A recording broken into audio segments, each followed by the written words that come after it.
सुनाई दे रही है? इन्हीं सवालों का जवाब मिलेगा आपको आज के इस पूरे वीडियो में, जहाँ हम आपको बताएंगे कि मोबाइल से बात कैसे होती है, आप बोलते हैं तो आवाज जाकर रिकॉर्ड कहाँ होती है और फिर सुनाई कैसे दी जाती है। तो चलिए शुरू करते हैं। सबसे पहले कि आखिर मोबाइल एक तरफ से बोली गई बात को हूबहू उठाकर दूसरी तरफ कैसे ले जाता है। हम इसके बारे में गहराई से सोचें तो ये बात है आश्चर्यजनक। कैसे आवाज एक तरफ से दूसरी तरफ ले जाता है मोबाइल। तो ज्यादा सस्पेंस ना बताते हुए आपको बता दें कि जब किसी को हम कॉल करते हैं तो उस कॉल के दौरान आप अपने मोबाइल फोन पर कुछ भी बोलते हैं तो आपकी आवाज आपके फोन का माइक्रोफोन उठा लेता है। फिर ये आवाज कैसे पहुंच जाती है? तो आपको बता दें कि मोबाइल आपकी हमारी बातों को एक सिग्नल में बदल देता है और इसके बदलने का काम MEMS सेंटर और IC करते हैं। इनकी मदद से माइक्रोफोन आपकी आवाज को डिजिटल सिग्नल में बदल देता है और इन डिजिटल सिग्नल में 0 और एक न्यूमेरिक्स के रूप में आपकी आवाज होती है, जिसको हम बाइनरी नंबर्स के नाम से जानते हैं। आइए देखते हैं ये नंबर्स करिश्मा कैसे करते हैं। तो होता क्या है कि मोबाइल फोन के अंदर एक एंटीना होता है जो आवाज को सिग्नल में बदलते हुए बाइनरी नंबर्स को रिसीव करता है और इलेक्ट्रोमैग्नेटिक वेव्स में प्रसारित करता है। आपको बता दें कि फ्रीक्वेंसी के मामले में 0 लो फ्रीक्वेंसी होती है और 1 हाई फ्रीक्वेंसी, और इन दोनों का उपयोग करके सिग्नल ट्रांसमिट होते हैं। मगर यहाँ पर एक झोल है कि ये जो विद्युत चुंबकीय तरंगे होती हैं, ये लंबी दूरी तय नहीं कर सकती और थोड़ी दूर तक जाने के बाद ही थक के चूर हो जाती हैं और रिसीवर तक नहीं पहुँच पाती। ऐसे में इंटरनेशनल तो छोड़िए, नेशनल कॉल्स भी मुश्किल है। दरअसल ये तरंगे वे कई फिजिकल ऑब्जेक्ट्स और मैग्नेटिक आइटम्स और कुछ एनवायरमेंटल कारणों की वजह से अपनी ताकत खो देते हैं। और आपको सच बताएं तो ये सारे कारण तो इन तरंगों का बहाना है। अगर ये कारण ना भी होते तब भी हमारी पृथ्वी की गोलाई की वजह से इलेक्ट्रोमैग्नेटिक वेव्स हमेशा अगले नहीं चल पाएंगी। तो आखिर इस समस्या को दूर कैसे किया गया? दोस्तों, इन समस्याओं को दूर करने के लिए सेल्यूलर टेक्नोलॉजी का उपयोग करते हुए सेल्यूलर तकनीक में सेल टावरों को लाया गया। एक जियोग्राफिकल एरिया को बहुत सारे हेक्सागोनल सेल्स में डिवाइड किया जाता है, जिसमें हर सेल का अपना टावर और फ्रीक्वेंसी स्लॉट होता है। आमतौर पर ये सेल टावर तारों और विशेष रूप से कहें तो ऑप्टिकल फाइबर के जरिए जुड़े होते हैं। ये ऑप्टिकल फाइबर केबल राष्ट्रीय और अंतर्राष्ट्रीय कनेक्टिविटी प्रदान करने के लिए जमीन या समुद्र के नीचे बिछाए जाते हैं। आपके फोन से निकली हुई इलेक्ट्रोमैग्नेटिक वेव्स को आपके सेल में टावर द्वारा उठाया जाता है और उन्हें हाई फ्रीक्वेंसी लाइट पल्सेस में बदल दिया जाता है और फिर इसके बाद इन लाइट पल्सेस को बेस ट्रांसीवर बॉक्स में लाया जाता है, जो कि टावर से होते हुए इन तारों के जरिए नीचे तक जाती है, जहां पर सिग्नल को प्रोसेस किया जाता है। और सिग्नल प्रोसेसिंग के बाद आपकी आवाज वाले सिग्नल को डेस्टिनेशन टावर की ओर रूट कर दिया जाता है। यहाँ पर डेस्टिनेशन टावर का मतलब है वो टावर जो कि उस शख्स के एकदम करीब है जिसको आपने कॉल लगाया है।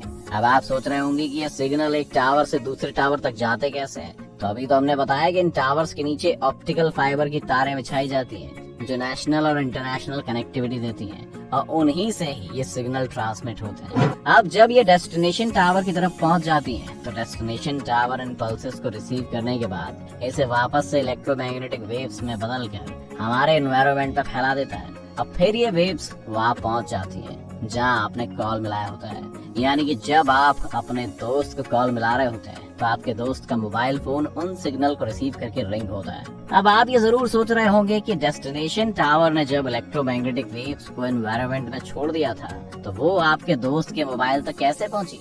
आपका सोचना ठीक है, मगर उससे पहले ये सोचिए कि भाई ये पल्सेस सिग्नल भी डेस्टिनेशन टावर की तरफ कैसे पहुंचे? उन्हें ये कैसे पता चला कि कौन सा टावर आपके दोस्त के मोबाइल के सबसे करीब है? तो चलिए इन दोनों बातों का जवाब आगे आपको बताते हैं। दोस्तों, डेस्टिनेशन टावर की लोकेशन जानने के लिए काम आता है मोबाइल स्विचिंग सेंटर, जिसको हम MSC के नाम से भी पुकारते हैं। MSC सेल टावर्स के एक समूह का एक सेंट्रल पॉइंट होता है। तो इसमें क्या होता है कि जब भी आप एक सिम कार्ड खरीदते हैं तो आपको या फिर कहे तो हर सिम कार्ड को एक पर्टिकुलर MSC में रजिस्टर किया जाता है और यही आपका होम MSC होता है। होम MSC में आपकी सेवा योजनाएं, आपकी करंट लोकेशन और आपकी हर मूवमेंट जैसी तमाम जानकारी फीड होती रहती है।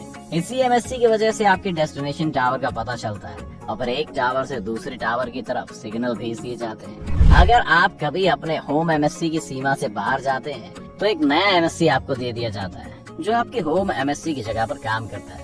उसे गेस्ट MSC या विदेशी MSC भी कहते हैं। जब आप एक गेस्ट या विदेशी MSC के एरिया में एंटर करते हैं तब गेस्ट MSC आपके होम MSC को इन्फॉर्मेशन दे देता है और इसी वजह से आपकी इन्फॉर्मेशन भी आपके होम MSC में फीड होती रहती है। तो कुल मिलाकर आपके होम MSC को हमेशा पता होता है कि आप कहाँ हैं, क्या कर रहे हैं और किस MSC के एरिया में हैं। तो जब भी कभी आप अपने होम एमएससी से किसी को कॉल करते हैं या ये डेटा फिगर आउट किया जाता है और पता लगाया जाता है कि कौन से सिम कार्ड को कॉल किया जा रहा है और उसी सिम कार्ड से उसके होम एमएससी का पता लगाया जाता है और फिर सिग्नल ट्रांसमिट कर दिया जाता है। अगर समझ नहीं आया तो उदाहरण के तौर पर आपको समझाते हैं। उदाहरण, मान लीजिए रणबीर आलिया को कॉल लगाना चाहता है तो कॉल की रिक्वेस्ट रणबीर के होम एमएससी तक पहुंचती है। अब आलिया का नंबर मिलने पर ये रिक्वेस्ट आलिया के होम एमएससी को भेज दिया जाता है। जब आलिया की होम एमएससी के करंट एमएससी को ढूंढता है तो अगर आलिया अपने होम एमएससी में तो कॉल रिक्वेस्ट को तुरंत उसके करंट सेल लोकेशन पर भेज दिया जाएगा। और अगर आलिया कहीं जनरल नॉलेज की पढ़ाई कर रहे हैं अपने होम एमएससी के बाहर आई है तो ये रिक्वेस्ट उसके गेस्ट एमएससी को भेज दी जाएगी,